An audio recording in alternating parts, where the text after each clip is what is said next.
News network में और आपके साथ मैं हूं समीक्षा दीक्षित न्यूज रूम से। ऑक्सीजन ऑडिट की रिपोर्ट सामने आ चुकी है और इस ऑक्सीजन ऑडिट की रिपोर्ट में जो सनसनीखेज खुलासा हुआ है वो वाकई में अपने आप में कुछ बड़े सवाल पैदा करता है।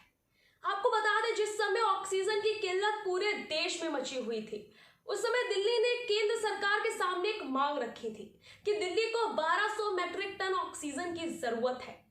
लेकिन ऑक्सीजन ऑडिट रिपोर्ट में तो बात कुछ और ही खुल के आई है।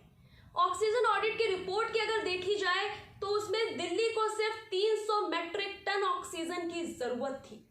सुप्रीम कोर्ट के पैनल का कहना है कि दिल्ली ने 12 राज्यों को संकट में डाला अपनी ऑक्सीजन की पूर्ति करने के लिए, और जबकि उसके पास सिर्फ 300 मैट्रिक टन ऑक्सीजन की जरूरत थी। उसके बाद भी दिल्ली सरकार ने 1200 मैट्रिक टन ऑक्सीजन की मांग रखी सरकार के सामने। आखिर क्यों? इनकी क्या बड़ी वजह थी? उसने आखिर सरकार के सामने 1200 मैट्रिक टन ऑक्सीजन की मांग क्यों रखी? बाकी राज्यों में जब ऑक्सीजन की किल्लत मची हुई थी, लोगों की जान जा रही थी, तो इस समय भी क्या राजनीति हावी हो गई थी दिल्ली सरकार के ऊपर? ये अपने आप में एक बड़ा सवाल है। उसके बाद आपको ले चलते हैं कि आज 25 जून है, देश का काला दिन। आज ही के दिन देश में आपातकाल घोषित किया गया था जिस समय इंदिरा गांधी प्रधानमंत्री थी।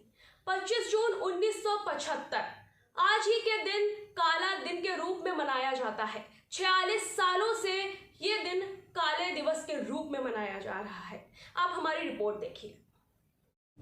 46 साल पहले इंदिरा गांधी ने आज ही के दिन देश में आपातकाल लगाया था। 25 जून 1975 को आपातकाल की घोषणा के साथ ही सभी नागरिकों के मौलिक अधिकार खत्म कर दिए गए थे। अभिव्यक्ति का अधिकार ही नहीं, लोगों के पास जीवन का अधिकार भी नहीं रह गया था। प्रेस सेंसरशिप, नसबंदी, दिल्ली के सौंदर्यीकरण के नाम पर जबरन झुग्गियों को उजाड़ जाना और कई ऐसे फैसले रहे जिसकी वजह से भारत के आपातकाल को देश का सबसे बड़ा काला दिन कहा गया है। आइए अब आपको बताते हैं कि आपातकाल लगने की वजह आखिर क्या थी। इसकी जड़ दरअसल 1971 में हुए लोकसभा चुनाव की थी, जिसमें उन्होंने अपने मुख्य प्रतिद्वंदी राजनारायण को पराजित किया था। लेकिन चुनाव परिणाम आने के 4 साल बाद राजनारायण ने हाईकोर्ट में चुनाव परिणाम को चुनौती दे दी थी। 12 जून 1975 को इलाहाबाद उच्च न्यायालय के न्यायाधीश जगमोहन लाल सिन्हा ने इंदिरा गांधी का चुनाव निरस्त कर उन पर 6 साल तक चुनाव न लड़ने का प्रतिबंध लगा दिया था और श्रीमती इंदिरा गांधी के चिर प्रतिद्वंदी राजनारायण सिंह को चुनाव में विजयी घोषित कर दिया था। राजनारायण सिंह की दलील थी कि इंदिरा गांधी ने चुनाव में सरकारी मशीनरी का दुरुपयोग किया, तय सीमा से अधिक पैसे खर्च किए और मतदाताओं को प्रभावित करने के लिए गलत तरीके का इस्तेमाल किया था। अदालत ने इन आरोपों को सही ठहरा दिया। इसके बावजूद भी श्रीमती इंदिरा गांधी ने इस्तीफा देने से इनकार कर दिया था। तब कांग्रेस पार्टी ने भी बयान जारी कर कहा था कि इंदिरा गांधी का नेतृत्व पार्टी के लिए जरूरी है। इसी दिन गुजरात में चिमन भाई पटेल के विरुद्ध विपक्षी जनता मोर्चे को भी भारी विजय मिली थी। इस दोहरी चोट से इंदिरा गांधी बौखला गई थी। इंदिरा गांधी ने अदालत के इस निर्णय को मानने से ही इनकार कर दिया था और सर्वोच्च न्यायालय में अपील करने की घोषणा की और 26 जून को आपातकाल लागू करने की घोषणा कर दी गई। उस समय आकाशवाणी ने रात में अपने एक समाचार बुलेटिन में यह प्रसारित किया कि अनियंत्रित आंतरिक स्थितियों के कारण सरकार ने पूरे देश में आपातकाल की घोषणा कर दी है। आकाशवाणी पर प्रसारित अपने संदेश में इंदिरा गांधी ने कहा था, जब से मैंने आम आदमी और देश की महिलाओं के फायदे के लिए कुछ प्रगतिशील कदम उठाए हैं, तभी से मेरे खिलाफ गहरी साजिश रची जा रही थी। इस दौरान जनता के सभी मौलिक अधिकारों को स्थगित कर दिया गया था और सरकार विरोधी भाषणों को और इस प्रकार के प्रदर्शनों पर पूर्ण प्रतिबंध भी लगा दिया गया था। सरकार के पास थे असीमित अधिकार, जिसके चलते आपातकाल के दौरान सत्ताधारी कांग्रेस आम आदमी की आवाज को कुचलने की निरंकुश कोशिश कर रही थी। इसका आधार वो प्रावधान था जो धारा 352 के तहत सरकार को असीमित अधिकार देती थी। वो अधिकार ये थे कि जब इंदिरा गांधी चाहे तब सत्ता में रह सकती हैं। लोकसभा विधानसभा के लिए चुनाव जरूरी नहीं थे, मीडिया और अखबार आजाद नहीं थे, सरकार कैसे भी कानून पास करा सकती है।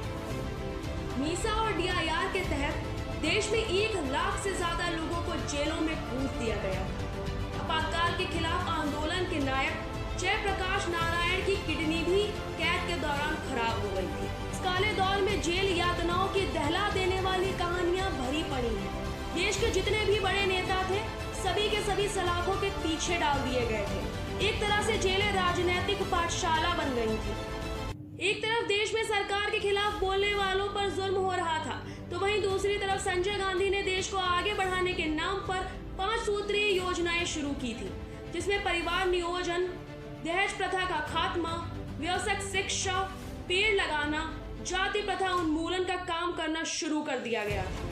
इमरजेंसी के बहुत समय बाद एक साक्षात्कार में इंदिरा गांधी ने कहा था कि उन्हें लगता था कि भारत के लोगों को शॉर्ट ट्रीटमेंट की जरूरत थी, इसलिए उन्होंने 25 जून को भारत में आपातकाल की घोषणा की थी। आपातकाल के समय देश ने बहुत कुछ देखा था। आज आपातकाल के 46 साल पूरे हो गए हैं। इन 46 साल बाद भी देश वो दर्दनाक दिन नहीं भूल पाया। 25 जून 1975, देश का वो काला दिन।